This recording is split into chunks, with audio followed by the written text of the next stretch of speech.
Muy buenas a todos y bienvenidos a un nuevo capítulo del Color del Dinero. Hoy vamos a estar hablando de un tema un poco distinto al de los últimos capítulos y va a estar más enfocado hacia las finanzas personales, es decir, la manera en que gestionamos nuestro propio dinero.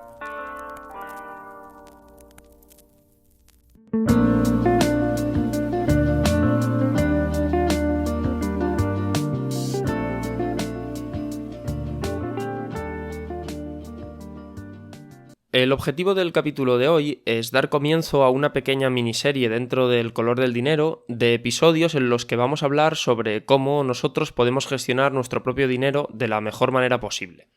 La idea es ir poco a poco introduciendo terminología financiera para que cada uno de nosotros pueda tomar mejores decisiones en relación con sus ahorros.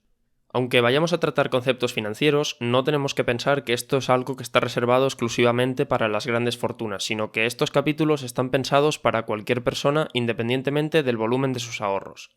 No nos entretengamos más y vamos a dar comienzo ya al primer episodio de la serie, que va a tratar sobre un concepto bastante importante, el valor temporal del dinero.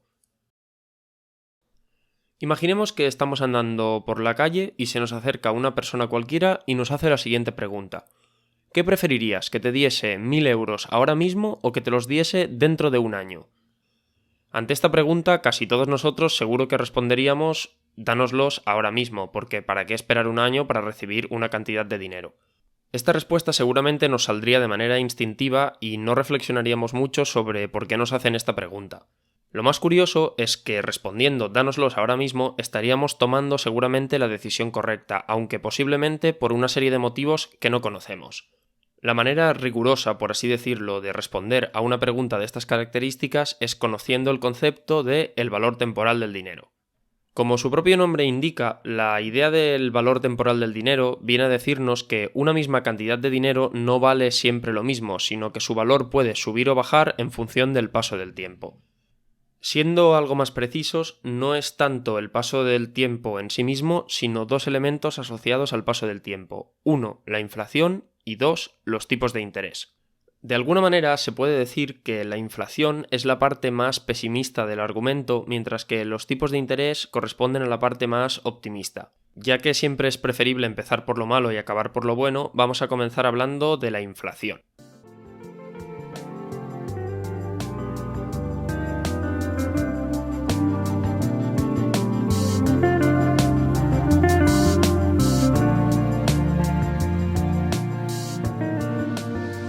Como ya hemos comentado alguna vez en otros capítulos, la inflación no es más que la constatación en nuestro día a día de que las cosas que consumimos habitualmente van cambiando de precio con el paso del tiempo.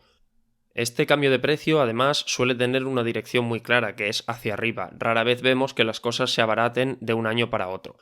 Si pensamos en los precios de las cosas que consumimos habitualmente o que hemos visto consumir, como puede ser, por ejemplo, la fruta, un piso o la tarjeta de metro, nos damos cuenta que si lo comparamos con el primer precio del que tenemos memoria, actualmente son mucho más caras.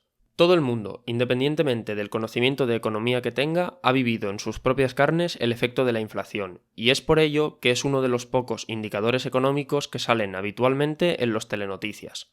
El nombre técnico que se le da a la inflación es el de IPC, que significa Índice de Precios al Consumo, y se calcula como el incremento que ha habido en los precios en los últimos 12 meses de aquellos bienes que son más consumidos por la población de un país. Si lo pensamos, este IPC no puede descontrolarse demasiado, porque si los precios de las cosas que los ciudadanos compran habitualmente empezasen a subir y a subir sin control año tras año, la gente se volvería de golpe inmensamente pobre. Es por ello que en todos los países existe una institución llamada Banco Central que tiene la función de intentar mantener este índice de precios al consumo dentro de unos márgenes razonables. Aunque la cosa va variando en función del estado de la economía de cada país, se considera que el 2% de inflación es la medida objetivo, es decir, se intenta que el coste de la vida de los ciudadanos no aumente más de un 2% cada año. ¿Qué implicaciones tiene todo esto para nosotros como ciudadanos? Pues básicamente significa que con el paso del tiempo el mismo dinero vale cada vez menos. Un billete de 5 euros en el año 2000 compraba muchas más cosas que un billete de 5 euros en el año 2020 en el que estamos, y un billete de 5 hoy compra mucho más de lo que comprará este billete en el año 2040. Como ciudadanos europeos tenemos suerte de vivir en países donde el control de la inflación se realiza de una manera bastante adecuada y ésta nunca llega a descontrolarse demasiado. Sin embargo, hay personas que viven en otras regiones del mundo donde la inflación está fuera de control y perfectamente pueden estar viviendo tasas del 50 o 60% al año. Estos niveles salvajes hacen imposible que la gente se planifique su futuro porque es imposible tomar decisiones sobre si ahorro o no, me compro una casa o no, cuando el coste de la vida va subiendo el 60% cada año. Aún así, el efecto de la inflación sobre nuestro día a día aquí en Europa o en el mundo occidental en general no es menor. Pensémoslo con un ejemplo. Imagina que a una persona le toca la lotería en el año 1955 y le toca el equivalente a 1.000.000 de euros. Esta persona decide que como en ese momento no necesita el dinero, lo va a guardar en casa escondido, por ejemplo, debajo del colchón y lo va a dejar en herencia a sus hijos cuando sea mayor. Ese dinero queda guardado debajo de la cama desde el año 1955 hasta el año 2019, cuando la persona fallece y los hijos acceden por fin a ese dinero. Por el efecto de la inflación que se ha ido acumulando durante esos 60 años, la cantidad que terminarían recibiendo los herederos sería solo de 17.800 euros, es decir, la inflación con el paso del tiempo se habría comido el 99% del valor de los ahorros que el abuelo, con la mejor intención posible, había depositado debajo de su colchón. Aunque este es un ejemplo que es claramente chocante, se podría argumentar que en 1955 en España todavía existía la dictadura franquista y la gestión económica no era demasiado buena. Por lo tanto, hablar de cómo la inflación ha funcionado en España en los últimos 60 años puede ser un poco tramposo. Pero no pasa nada porque, desafortunadamente, la inflación es seguramente el fenómeno económico más antiguo que existe y que ha funcionado en multitud de sistemas desde hace miles de años.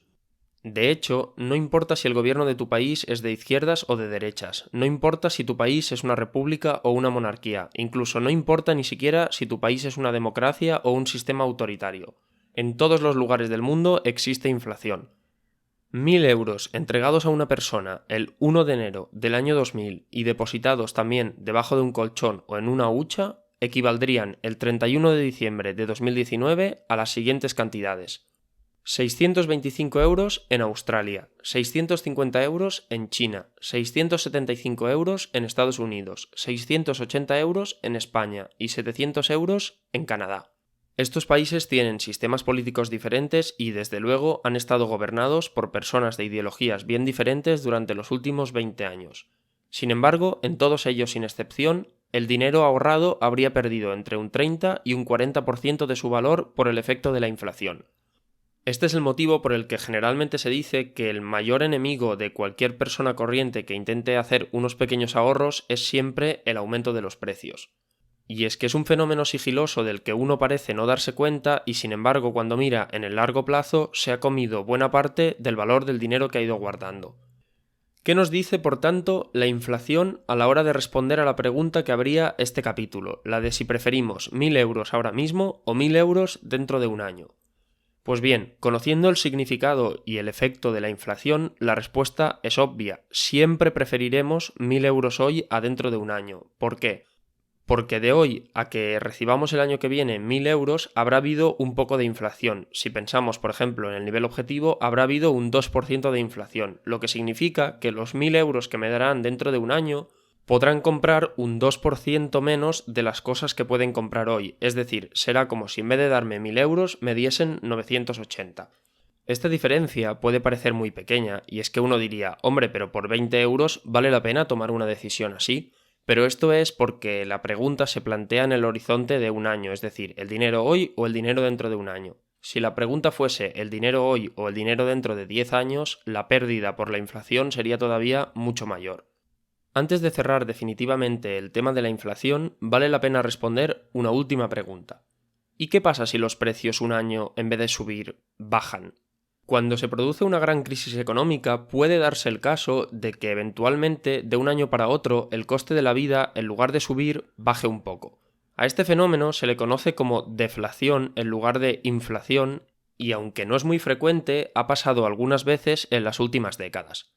Sin ir más lejos, este mismo año 2020 vamos a tener deflación porque ya se calcula que el coste de la vida a 31 de diciembre de este año será un poco más bajo que el que había a 31 de diciembre de 2019. básicamente por el impacto que ha tenido el coronavirus en la economía y en los precios de algunos bienes básicos como puede ser, por ejemplo, el hogar.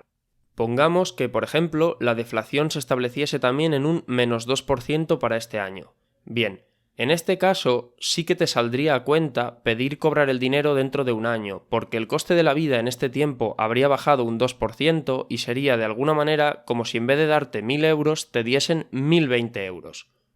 Visto todo esto, podemos entender por qué se suele decir que la inflación es la parte pesimista del valor temporal del dinero, y es que básicamente lo que te viene a decir es que si no haces nada con él, el paso del tiempo va a hacer que cada vez valga menos.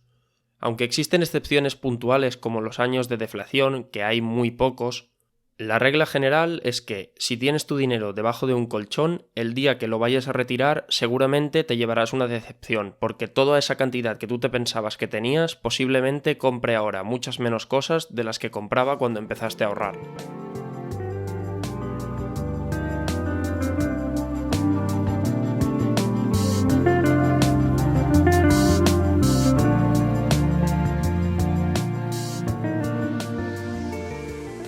Vamos ahora con los tipos de interés, que es lo que hemos denominado la parte optimista del argumento.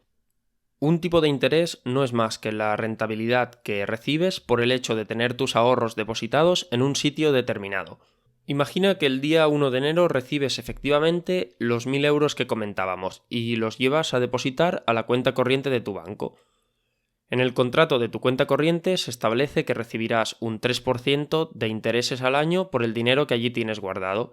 Pues esto significa que el 1 de enero del año siguiente los 1.000 euros que depositaste se hubiesen convertido en 1.030 euros.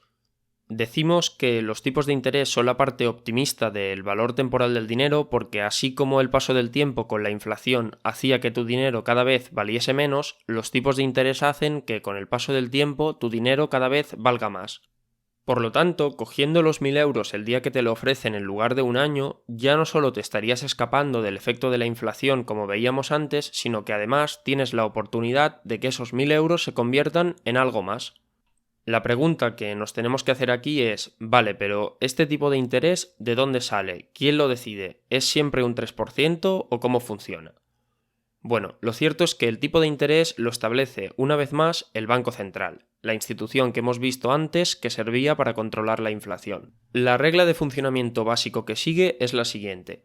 En las crisis económicas los tipos de interés bajan. ¿Por qué? Porque lo que interesa es que la gente gaste. Si los bancos pagan mucho dinero a la gente por tener sus ahorros allí, la gente preferirá ahorrar en lugar de gastar y así no reactivará la economía.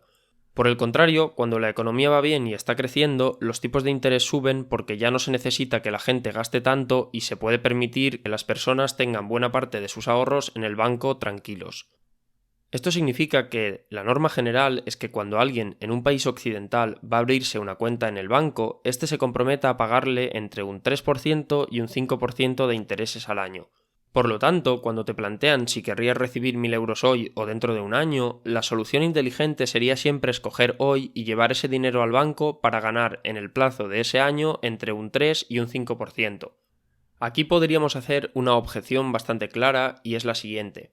¿Qué pasa si yo no quiero invertir? Porque aquí estamos hablando de tipo de interés y de rentabilidad, pero yo a lo mejor no quiero correr ningún riesgo con mi ahorro y no quiero llevar el dinero al banco. Aquí es importante hacer una distinción entre los conceptos de ahorro e inversión, a partir de la que es básicamente su gran diferencia, y es que en la inversión existe la posibilidad de que la persona termine con menos dinero del que comenzó, mientras que en el ahorro como mínimo te quedarás igual. Una cuenta corriente es un producto de ahorro y no de inversión que ofrecen los bancos que consiste básicamente en que tú depositas allí tu dinero y lo retiras cuando lo necesites. Todos nosotros, sin excepción, tenemos una cuenta corriente en el banco y no estamos invirtiendo con ella, sino que sencillamente estamos ahorrando. Por ponerlo en otras palabras, lo que te están diciendo los tipos de interés es que si tú, en lugar de poner tu dinero en el banco en una cuenta corriente, prefieres ponerlo debajo del colchón, estás dejando de ganar cada año entre un 3 y un 5%, por poner unas cifras más o menos representativas, y de alguna forma estás dejando pasar una oportunidad que no entraña ningún riesgo ni para ti ni para tus ahorros. Este argumento es válido única y exclusivamente si estamos hablando de poner el dinero en una cuenta corriente, que es un producto de ahorro. Si alguien intenta reproducirte el mismo argumento pero hablándote de productos de inversión, aquí está haciendo trampas, porque el funcionamiento de la rentabilidad es completamente distinto y ya sí que existe un riesgo de que termines con menos dinero del que empezaste. Esto no significa que la inversión sea mala, sino simplemente que la idea del valor temporal del dinero no funciona pensando en invertirlo, sino simplemente en ahorrarlo con un tipo de interés.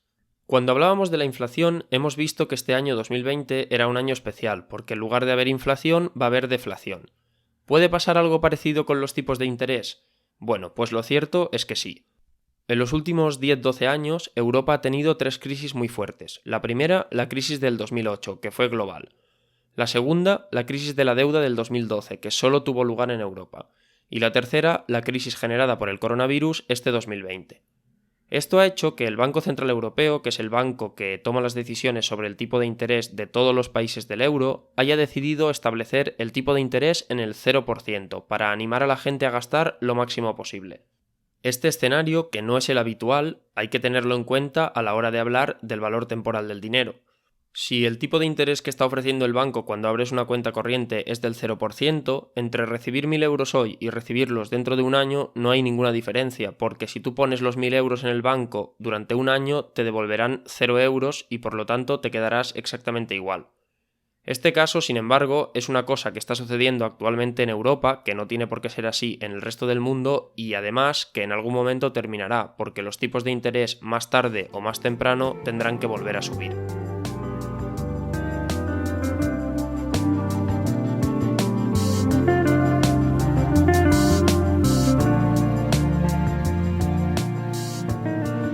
Todo esto nos enseña que si algún desconocido nos parase por la calle y nos ofreciese 1.000 euros hoy o dentro de un año, tendríamos básicamente dos respuestas posibles en función de dos escenarios posibles.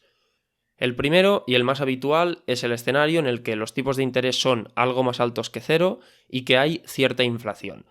Esto ha sido así aproximadamente el 90% del tiempo. En este escenario, la respuesta correcta sería siempre coger el dinero hoy, porque 1. Si lo coges el año que viene, valdrá menos por el efecto de la inflación, y 2. Cogiéndolo hoy puedes llevarlo a una cuenta corriente en el banco y recibir alguna rentabilidad gracias al tipo de interés, algo que estarías, digamos, desaprovechando si te esperas a coger esos 1.000 euros el año que viene. El segundo escenario posible es el que sucederá este año 2020, donde habrá deflación, es decir, el coste de la vida disminuirá con respecto al año anterior y además los tipos de interés están al 0%.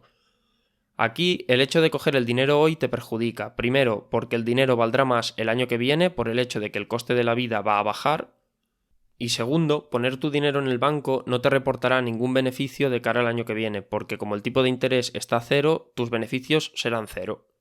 Ya estemos en un escenario o estemos en el otro, lo que es fundamental destacar es que el dinero nunca vale lo mismo con el paso del tiempo. Su valor puede subir o bajar, pero nunca es el mismo. Por lo tanto, a la hora de tomar decisiones sobre cómo ahorrar o cómo gastar, siempre hay que tener en cuenta qué está pasando con la inflación y qué está pasando con el tipo de interés, para tener así más criterio a la hora de valorar las distintas opciones.